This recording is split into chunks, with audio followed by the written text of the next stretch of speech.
इस उम्मीद पे आज जीतेंगे, कल जीतेंगे, परसों जीतेंगे, रोज हारते हैं।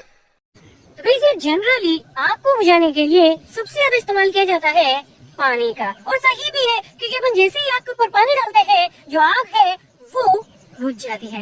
लेकिन गाइस वहीं अगर जो आग है वो पेट्रोल के अंदर लगी हो या फिर ग्रीस, डीजल, केरोसिन ऐसी किसी चीज के अंदर, तब आपका जो पानी है वो काम नहीं करेगा। और अगर आप उस आग के ऊपर पानी डालेंगे तो उल्टा जो आग है वो और ज्यादा भड़क जाएगी और भी ज्यादा वायलेंट तरीके से लगने लगेगी। क्यों, कैसे? तो आज के स्टूडियो के अंदर हम इसी चीज के ऊपर एक छोटा सा एक्सपेरिमेंट। इस एक्सपेरिमेंट को घर पर ट्राई ना करें।